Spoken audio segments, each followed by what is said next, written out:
on a des enquêtes administratives, on récupère des photos, on récupère des informations sur ces personnes. Évidemment, ces informations ne vont pas disparaître totalement dans la nature. Ok. Il y aura nécessairement des fichiers qui vont être conservés, même si la loi a dit au bout de 3 mois, vous détruisez tout. Hein, bien entendu, si c'est marqué dans la loi, c'est que c'est forcément respecté. Mais bon. On peut avoir tendance à croire ça, mais vous dites en tant qu'avocat, Ah non, c'est surtout pas respecté. Non, c'est pas respecté. Ouais. Non, le principe, c'est que ce n'est pas respecté. Et donc, c'est pour ça que les avocats existent, c'est pour ça que les magistrats existent. Et sur des données comme celle-ci, je ne vois pas pourquoi le gouvernement se priverait de ne pas conserver ces fichiers dans des bases obscures pour des raisons tout à fait légitimes de sécurité d'État, encore une fois. Et par conséquent, ce pass JO, il se comprend extrêmement bien si on conçoit qu'il est possible d'avoir un État dans l'État. Bonjour à tous, merci d'être avec nous sur Nexus. Vraiment une émission que je voulais faire depuis un moment et qui m'a été proposée par notre invité aujourd'hui. On ne connaît pas assez le droit en général en tant que citoyen. Et pourtant, le droit nous permet de nous protéger quand il nous arrive une galère ou même en prévention de ça. Donc on va prendre des petits sujets du quotidien, mais comment le citoyen peut se protéger face aux grandes entités. On va pas faire les émissions ici que j'ai vues ces derniers temps sur des médias mainstream qui étaient sur le citoyen contre le citoyen. Non, nous ici on est pour se protéger face à ce qui peut nous dépasser parfois. Et on va être pour cette première série de chroniques avec Maître David Guyon. Bonjour. Bonjour Romain, bonjour à tous. Merci d'être venu de Montpellier, avocat au barreau de Montpellier pour nous voir. Vous avez fait le trajet. On va rentrer direct dans le vif du sujet. On va essayer d'être simple, clair, concis, faire 20 minutes d'émission. Je vous donne directement la parole. Première émission, comment la verbalisation avec les caméras de surveillance, comment le citoyen peut se protéger? Est-ce que tout est légal? Puisque parfois on reçoit une infraction, on ne comprend même plus ce que ça veut dire, qui nous verbalise, qui nous contrôle, il n'y a pas de procès verbal. Est-ce qu'on peut les contester? Et voilà, je vous donne la parole. Oui, on peut les contester. Il y a plusieurs choses en fait à vérifier. Tout d'abord, est-ce que la vidéoprotection, alors les mots sont importants parce que c'est plutôt de la vidéosurveillance, mais le droit parle de vidéoprotection, si cette caméra a été correctement déclarée. Il joue sur les mots, déjà, dès la base.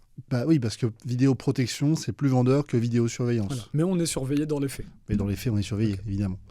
Donc tout ça est encadré par le droit, c'est le législateur qui encadre cette possibilité d'installer des vidéoprotections et il y a donc des autorisations à obtenir, il y a des déclarations à effectuer, y compris pour les communes. D'accord ? Elles doivent informer lorsqu'un citoyen entre dans un espace de vidéoprotection. Donc déjà, on peut commencer par là. Lorsqu'on fait l'objet d'une verbalisation, on peut s'intéresser à savoir si la vidéoprotection a respecté tout le process légal pour être présent là où elle est. Puisqu'effectivement, si on fait tomber la vidéoprotection, on fait tomber la potentielle infraction qui va avec. Alors ça veut dire qu'il y a tout un mécanisme à la base de à quel moment est-ce qu'on a filmé, qu'est-ce que ça veut dire ? En fait, il y a une autorisation. En fait, le citoyen doit être informé lorsqu'il rentre dans un espace de vidéoprotection. Alors on voit des petits panneaux, hein, c'est ça, il y a marqué panneaux sous... Tout à fait. Donc la question, c'est de savoir si ces panneaux existent. Voilà, si ces panneaux existent. Ce qui n'est pas toujours le cas, encore une fois. Deuxième chose, il faut bien entendu respecter un process pour installer une vidéoprotection. Il y a une délibération de la commune qui doit intervenir, il y a des autorisations préfectorales qui doivent intervenir, et puis, encore une fois, il y a toute une série de réglementations lorsqu'on pousse un peu plus loin le vice qui font qu'on n'installe pas n'importe quelle caméra de vidéoprotection n'importe où. Donc, première piste de réflexion lorsque on est saisi d'une problématique de vidéoprotection, c'est celle-ci. Savoir si la vidéoprotection peut être installée là où elle est et si elle est régulièrement installée. Deuxièmement, je pense qu'il n'a échappé à personne. Régulièrement installée, ça veut dire que parfois elle n'est pas, parfois elle est désactivée ou ce genre. Il faut retenir une chose, si les avocats existent, si les juges existent, c'est parce que, par principe, la loi n'est pas toujours respectée. D'accord ? Et l'administration n'y échappe pas. Qui la mettent en place, comment... Tout à fait. Wow. L'état de droit, c'est quoi ? C'est Bruno Retailleau nous a expliqué que l'état de droit pouvait être ajustable, fonctionner par éclipse. Bon, non, bien entendu, l'état de droit, c'est pas ça. L'état de droit, c'est la condition sine qua non du pacte social. C'est la condition indispensable pour qu'il y ait une démocratie, parce que l'état de droit, c'est de dire que vous soyez puissant ou misérable, vous serez jugé exactement de la même manière. Et c'est indispensable dans une démocratie. Ça veut dire que l'administration va également pouvoir être jugée devant le juge administratif. S'il existe un juge administratif, ça veut dire quoi? Ça veut dire que l'administration peut mal faire. Et d'ailleurs, on l'a vu régulièrement, on attaque l'administration et il nous arrive quand même assez régulièrement d'obtenir des décisions d'annulation ou des condamnations de l'administration. Donc c'est pas quelque chose qui est complètement fantasmagorique. Pour les caméras de vidéoprotection, c'est la même chose. Les communes, les maires, les préfets doivent respecter la loi. S'ils ne le respectent pas, on peut contester devant le juge administratif qui pourra faire reconnaître a posteriori, donc il y a toujours un décalage dans le temps, qu'effectivement la vidéoprotection n'était pas régulière pour X ou Y raison. Mais pour ça, bien entendu, il faut déjà être sensibilisé à cette législation. La deuxième chose, c'est que pendant la crise sanitaire, on s'est aperçu que la vidéoprotection avait été utilisée pour distribuer des amendes, des contraventions à des personnes qui ne respectaient pas le port du masque en extérieur. Alors même qu'il n'y avait aucune personne qui était venue les verbaliser sur le moment. Comment cela est possible? Donc sur le moment, ils ne rencontrent pas de policiers qui font un procès verbal, mais il y en a eu qui ont été contrôlés avec vidéo-verbalisation pour ne pas avoir porté le masque. Oui, tout à fait. Incroyable, j'ai jamais entendu. Et en fait, on distribuait les. Alors, ça a été repris dans la presse mainstream, hein. Donc c'est pas quelque chose qui est complètement anodin. Et effectivement, on a eu beaucoup de personnes qui ont reçu directement chez eux la contravention au motif qu'ils ne portaient pas le masque. Et effectivement, ils avaient pu être identifiés, le lieu, l'heure à laquelle ils avaient pu être pris. 135 €. Suffisamment dissuasif pour pas avoir envie de recommencer. C'est quand même un dixième du SMIC. Hein, alors, mais autant en voiture. Moi, pour le coup, j'ai reçu par exemple une de ces contraventions en voiture, mais là, comment est-ce qu'on voit, comment est-ce qu'on sait que telle personne ne porte pas le masque? Comment est-ce qu'on sait que c'est Patrick alors qu'il n'a pas un numéro de citoyen, quoi?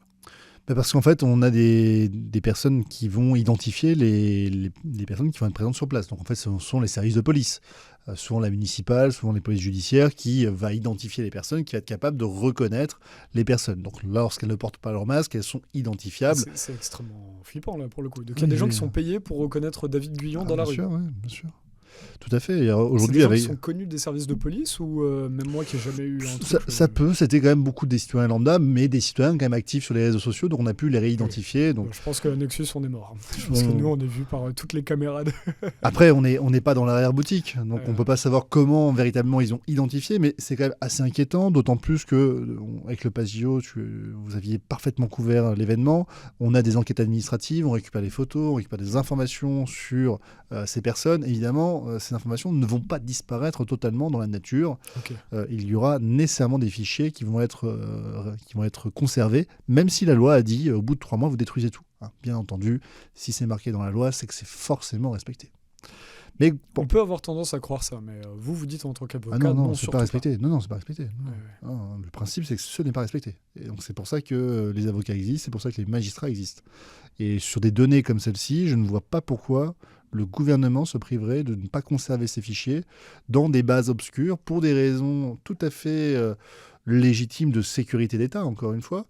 Et par conséquent, ce pass JO, il se comprend extrêmement bien si on conçoit qu'il est possible d'avoir un État dans l'État.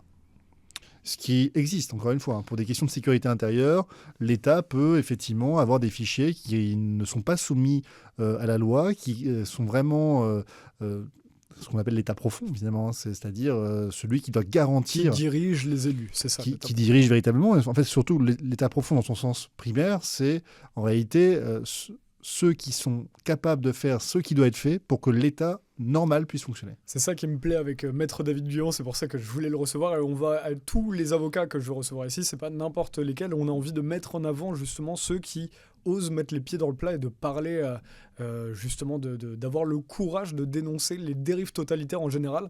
Vous avez pas mal parlé dans... Il y a une chaîne YouTube, hein, si ça peut vous intéresser, allez Maître David Guyon. C'est David Guyon, avocat. Voilà, très simplement. C'est sur YouTube. C'est un peu plus technique que ce qu'on va faire là dans cette émission. On va beaucoup résumer. Donc si ça vous intéresse ce sujet-là, il y a une vidéo plus technique que celle qu'on fait ici, qui s'appelait Tous surveiller, tous protéger, je crois. Tout à fait. Voilà. Donc n'hésitez pas à aller la voir. Et dedans, vous parlez aussi de... Vous n'avez pas peur d'utiliser le terme justement de dérive liberticide dans la société. Ouais. Oui, de toute façon, le sens de l'histoire, c'est quand même des restrictions de liberté de plus en plus importantes. Je reviens encore sur Bruno Retailleau qui annonce que l'état de droit peut donc être une variable d'ajustement des nécessités politiques du moment. Ce qui est le contraire. C'est en fait l'état de droit, c'est de dire c'est notre boussole dans l'obscurité, celle qui va nous permettre de garder le cap et que, quelles que soient nos divergences politiques, nous restions sur une ligne qui sera celle de la protection des libertés fondamentales. Condition indispensable pour qu'il y ait une démocratie, encore une fois. Donc pour en revenir à cette histoire de vidéoprotection et d'amendes, de contraventions distribuées, on a la démonstration de l'utilisation totalement dévoyée et illégale d'un outil initialement prévu pour certaines infractions. Le Code de la sécurité intérieure les énumère. Vous avez étayé tout à l'heure donc les contraventions qui peuvent être distribuées lorsqu'on est au volant et qu'on commet un délit routier.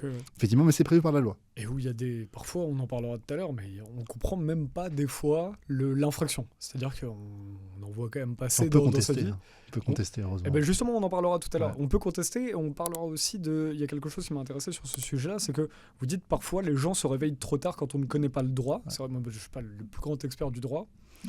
J'en ai fait 2 mois à l'université. Mais en fait, on va demander la chose au bout de 6 mois, peut-être quand on est face à un problème. Mais à ce moment-là, les images peuvent être détruites. Donc vous nous direz comment. Ouais, tout à fait. Allez-y. Alors on va revenir sur ces contraventions, effectivement. Ouais. 135 €, suffisamment dissuasif pour ne pas avoir envie de recommencer, puisqu'on sait qu'une grosse partie de la population est quand même au niveau du SMIC, donc ça veut dire que c'est 10% quand même du salaire, hein. C'est quand même pas rien, il faut le replacer dans ce contexte-là. Deuxièmement, si vous prenez un avocat, super, mais il va falloir financer son coût. Soit vous êtes bénéficiaire de l'aide juridictionnelle, mais attention, si vous êtes au SMIC, vous n'y avez pas droit, vous ne remplissez plus les conditions. Donc il faut être vraiment très pauvre. Et troisièmement, il faut trouver l'avocat qui a envie aussi de s'amuser à contester ce type de contravention. Assez facile hein, sur le fond, c'est pas très compliqué. On reprend le code de la sécurité intérieure, on fait la liste des infractions prévues, on constate que ça n'en fait pas partie et donc on fait tomber la contravention. Mais il va quand même falloir faire l'effort soit de financer soi-même son recours, soit de trouver un moyen de faire financer le recours, ce qui, bien entendu, pour 135 € n'en vaut pas forcément la peine. Donc, on a la démonstration. Parce que si tu comptes à 135 €, mais qu'au final, tu payes combien l'avocat dans ces cas-là ? Ça dépend du forfait, ça dépend En gros, en moyenne. Moi, je ne pratique pas le pénal, mais pour un dossier comme celui-ci, je ne prendrais pas moins de 1 000 €. Donc pour récupérer 130 €, on va dépenser. Pour faire tomber la contravention, oui, parce que, mais encore une fois, là, je vais calculer mon temps horaire. En fait, je vais partir sur du taux horaire, donc évidemment que c'est pas intéressant.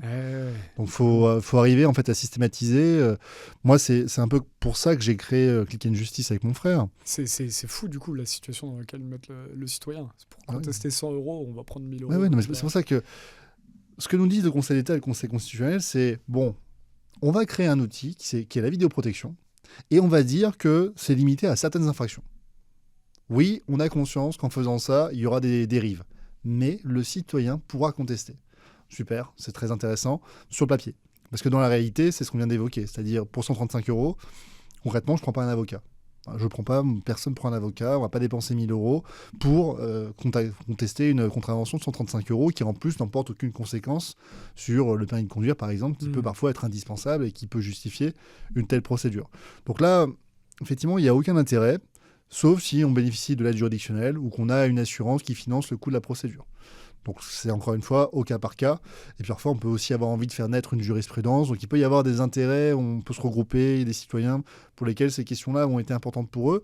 Mais concrètement, oui, le législateur et en tout cas les juridictions, Conseil d'État et Conseil constitutionnel, soit sont complètement ignorantes de la réalité du quotidien, ce qui est possible, soit le savent pertinemment, mais de toute façon, on fait ce qu'on veut. Et donc, ce sont les citoyens, les bons citoyens, qui en réalité vont subir ces conséquences dommageables.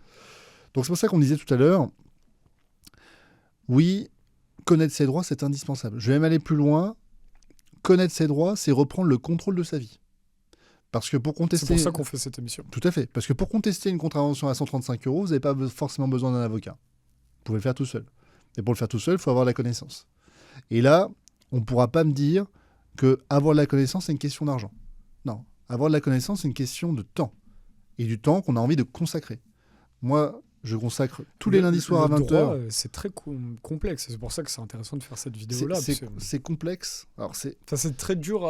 Il faut du temps, mais il faut aussi le temps de développer aussi déjà l'expertise pour comprendre le droit, j'ai l'impression. Bien sûr. C'est complexe, mais c'est pas compliqué.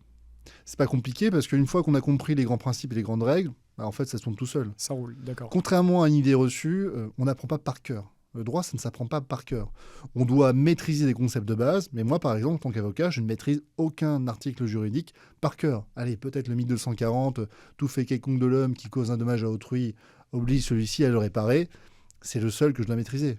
Après, par contre, je suis capable de savoir que Où l'article chercher. 1245, il va parler de tel sujet, que c'est telle règle de droit qui est évoquée, etc., etc. Et je sais où chercher et je connais les grands principes. Mais je ne connais rien par cœur parce que c'est pas ça, être un bon juriste. Non, ce qui est important, c'est de savoir où chercher. C'est Où pas chercher. qu'est-ce que vous connaissez sur le moment. Et puis comprendre les mécanismes, comprendre un petit peu les raisonnements. C'est pour ça que tous les lundis à 20h, je fais mon émission Justice citoyenne avec Pierre Thévenon, sur laquelle on va prendre un sujet d'actualité. On a parlé récemment du harcèlement moral des agents publics, on a parlé des antennes 5G, on a parlé des compteurs Linky. Et en fait, l'idée va être de mettre gratuitement à disposition toute une série d'argumentaires juridiques, toute une série de raisonnements à disposition des citoyens. Bon, jusqu'à maintenant, moi, mes émissions, elles font en moyenne entre 5 à 10 000 vues maximum. Où sont les 67 millions de Français qui voudraient avoir connaissance de leurs droits et qui, malheureusement, n'ont pas accès à mon émission, qui est librement accessible sur Internet. C'est quand même dommage, mais pour autant, ici, c'est gratuit. On donne de la formation gratuitement. Ça, c'est pas payant. Vous pouvez aller regarder ces chaînes. Voilà. Quelqu'un qui a regardé mon émission, il y a toujours un article juridique qui est écrit avec. Donc, ça veut dire que vous avez en plus dedans les articles, je vous envoie sur les références avec les liens hypertextes. Vous avez toutes les bases.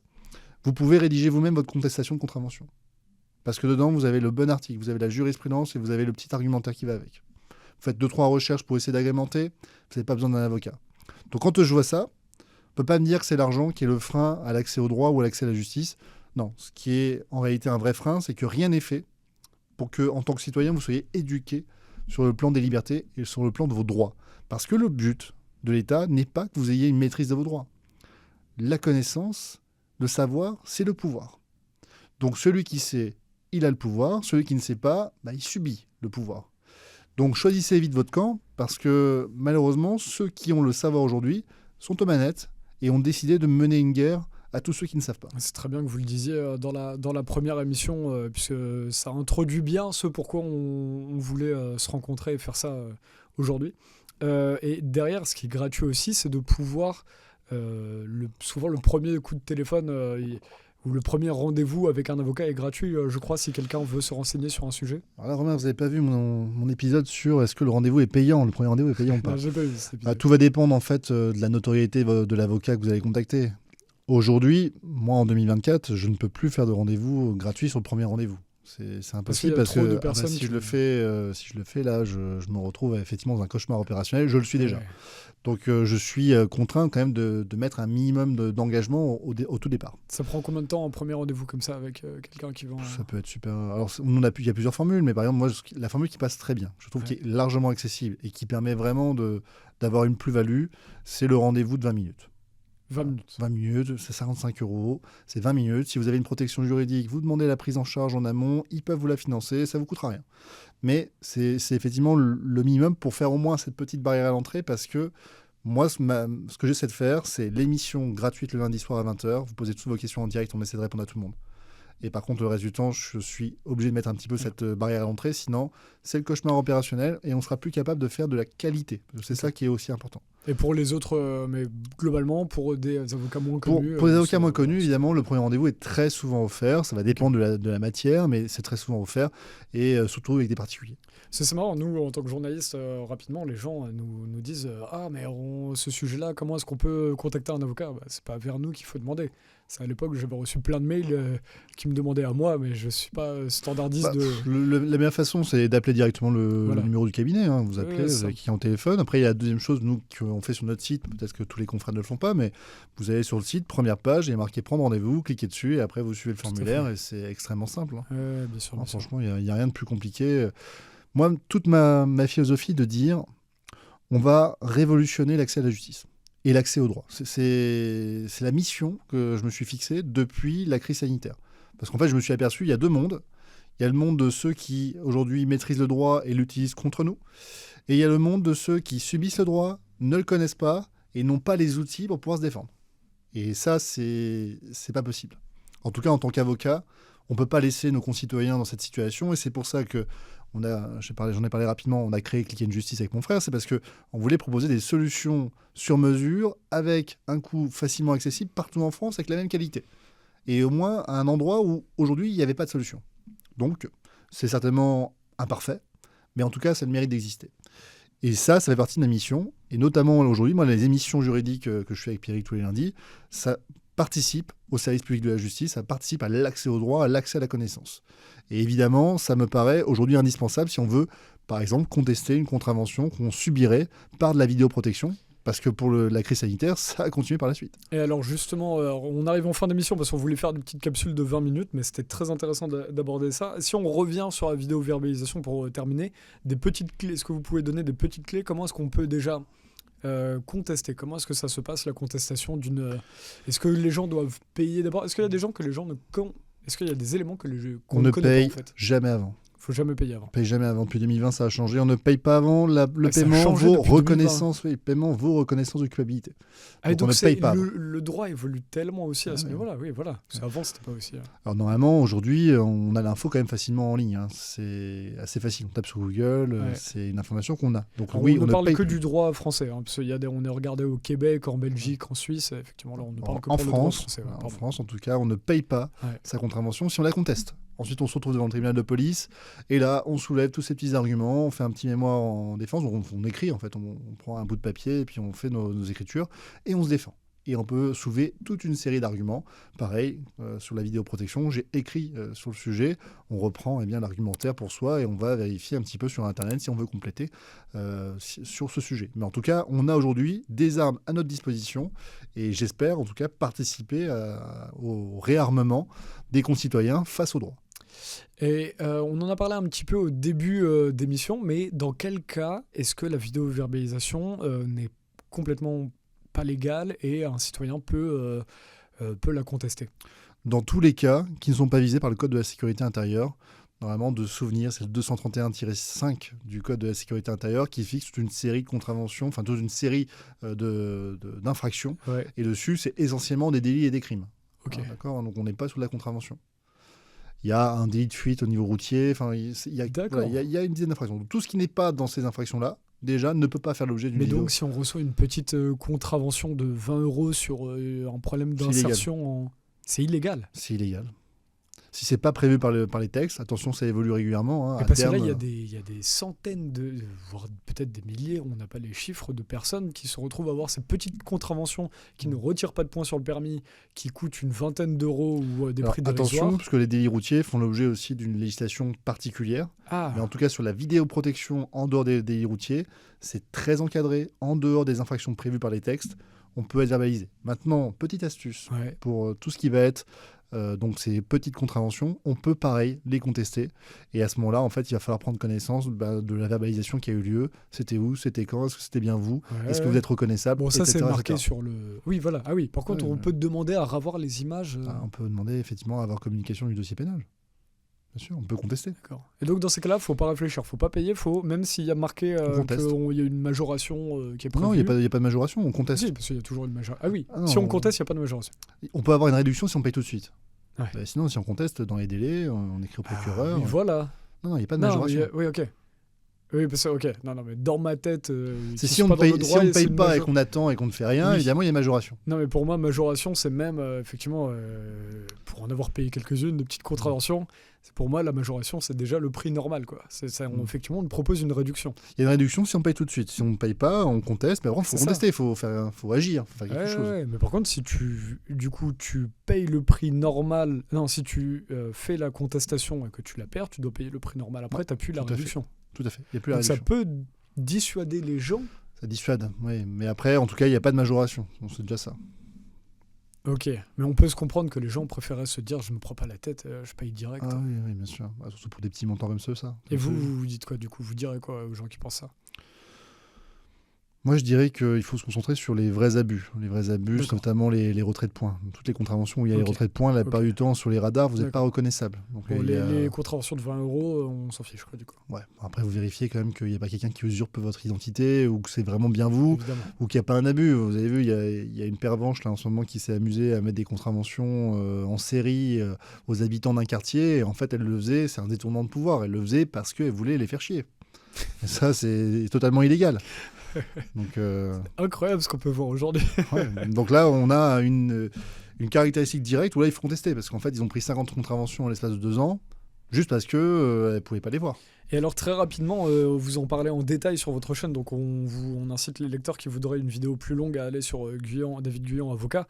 Mais vous dites par exemple, vous aviez cet exemple, on va arrêter après là-dessus, mais d'une personne, d'une maman, son fils se fait agresser, et elle essaie d'abord par tous les moyens de voir avec la mairie comment pouvoir, et elle va en dernier recours à la police, mais à ce moment-là, c'est trop tard pour obtenir les images de la vidéosurveillance, puisque au bout de 30 jours, au bout d'un mois, les images de la vidéo sont effacées. Elle voulait qu'on puisse reconnaître les agresseurs de son fils. Tout à fait. Elle a demandé en fait à avoir accès aux images pour pouvoir les constater et pouvoir identifier les agresseurs de son fils. Là, on est typiquement dans l'utilité de la vidéoprotection, c'est-à-dire on va pouvoir rechercher les auteurs d'infractions. Et là aussi, là, ça pouvait rentrer dans le cadre des délits prévus par le Code de la sécurité intérieure. Mais on a typiquement une commune qui n'a pas coopéré, qui a joué la montre. Et on a une personne qui, de bonne foi, a pensé qu'en discutant avec la commune, en leur écrivant, en réagissant avec eux, eh bien, elle pourrait obtenir la communication de ces images. Bilan des courses, on s'est retrouvé en référé liberté quasiment la veille de la suppression des images. Et même si la commune était informée quelques jours auparavant qu'il y avait cette procédure, elle n'a rien fait pour conserver les images et permettre ainsi l'identification des délinquants. Merci beaucoup, David Guyon. On va enchaîner tout de suite sur une autre émission. Les prochaines thématiques, ça concerne l'évolution de la législation sur l'énergie. Ouais. Et notamment pour les propriétés, où aujourd'hui on met des lois par rapport au climat. Et on en fait une juste après sur le burn-out. Et voilà, on verra quand est-ce que ça va sortir, on verra au fur et à mesure du rythme. Et on en a une sur les soignants suspendus, sur lesquels vous travaillez. N'hésitez pas à contacter si vous êtes un soignant suspendu réintégré. Vous pouvez demander vos droits jusqu'à janvier 2025. Janvier 2025, après on perd l'année 2021. Enfin, on la perd, en tout cas, il y aura une discussion sur la prescription. Et si vous recherchez un avocat, c'est pas auprès des journalistes. Il faut directement aller voir les avocats, même si c'est très gentil de penser à nous là-dessus. Merci beaucoup, David Guyon. C'était extrêmement intéressant. Merci à vous. À bientôt.